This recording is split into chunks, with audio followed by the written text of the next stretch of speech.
আমরা আপনাদেরকে সঙ্গে নিয়ে জনগণ, বিশেষ করে বাবা লোকনাথের ভক্তদের একটা সংবাদ মেসেজ দিতে চেয়েছি। অর্থাৎ আগামী জন্মাষ্টমী উপলক্ষে 14, 15, 16 কচুয়া ধাম, বাবা লোকনাথ বাবার জন্মস্থানে কচুয়া ধামে যে অনুষ্ঠান হবে, এই বিষয়ে আমরা একটা প্রোগ্রাম আপনাদের একটু পরে শোনাচ্ছি, কী কী আমরা করতে পারি, কী কী হবে না।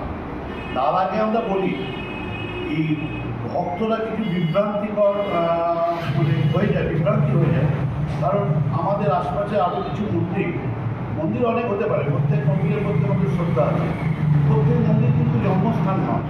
কিন্তু তারা অনেক সময় দাবি করে যে আমরা জন্মস্থান, কিন্তু জন্মস্থান বলার পেছনে অনেকগুলো ঐতিহাসিক এবং ভৌগোলিক ব্যাখ্যা দেওয়ার দরকার, মানে যুক্তিতর্ক দরকার আছে কেন জন্মস্থান।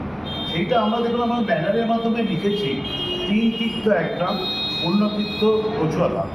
অর্থাৎ বাবা লোকনাথ ব্রহ্মচারী যেখানে জন্মগ্রহণ করেছিলেন, সেখানে জন্ম করেছিলেন তারই গুরু ভগবান গাঙ্গুলি এবং তার সখা বন্ধু বেণীমাধব বন্দ্যোপাধ্যায়। এখন ঘটনা হচ্ছে, কোট অ্যান্ড কোট তথাকথিত কিছু লোকজন আমাদের যেটা বলে অন্যান্য মন্দির আছে আশপাশের আমাদের, তারা বলে যে আমাদের ওখানে জন্মস্থান। এবার আপনারা বলুন, মানে সেই মন্দির থেকে আমাদের মন্দিরের দূরত্ব মিনিমাম 11 কিলোমিটার।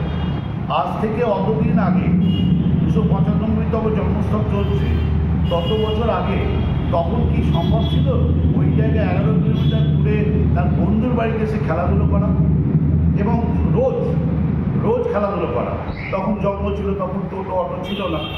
সেটাই আমরা যাতে বিভ্রান্তিকর না হয়, ভক্তরা যাতে বিভ্রান্তিকর না হয় জন্মস্থান সম্পর্কে, তার জন্য আমরা কিছু তথ্য দিতে আজকের আপনাদের মাধ্যমে তথ্যটা সম্প্রচারণ করতে চাই। সেটা হচ্ছে যে একমাত্র কচুয়াই দাবি করতে পারে যে জন্মস্থান কচুয়া ধাম।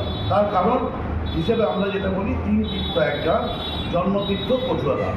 কচুয়ায় বাবা লোকনাথ, বেণীমাধব সখা এবং তার গুরু, তাদের গুরু, দুজনের গুরু বরঙ্গলিয়ার এবং তাদের বংশধর ওখানে আছে। এছাড়া যে ভৌগোলিক ব্যাখ্যাটার কথা আমি বলছিলাম, সেই মন্দিরে কালী পুজো করতেন লোকনাথ বাবা, সেই কালী মন্দির এখন বর্তমান আছে। লোকনাথ বাবার বইতে মৌ নদী বলে একটা নদী ব্যাখ্যা করা আছে, সেই মৌ নদী এখন মৌঝোলা নামে খ্যাত, সেটা আছে। এছাড়া বেণীমাধব বন্দ্যোপাধ্যায়ের বংশধর আছে, গাঙ্গুলি বংশধর আছে, লোকনাথ বাবার বংশধর আছে। তো এইটাই হচ্ছে আমাদের মেসেজ আজকে আপনাদের মাধ্যমে। ভক্তরা এবার ডিসিশন নিক, তারা যদি মনে করে এইখানে এসে জল ঢেলে তারা পুণ্য লাভ করবে, করুক, আমার তাতে কোনো আপত্তি নেই। কিন্তু তারা যেন বিভ্রান্তি না হয়, তারা আসলটা জানতে পারে, সত্যটা জানতে পারে। এটাই আমাদের আজকের বক্তব্যের মূল কারণ।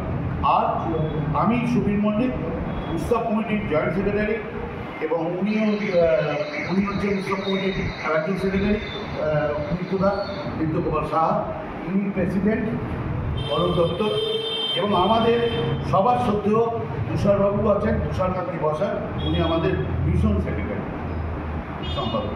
তো যাই হোক, আপনাদেরকে বলি, আর আমাদের প্রোগ্রামটা মোটামুটি এরকমই হচ্ছে।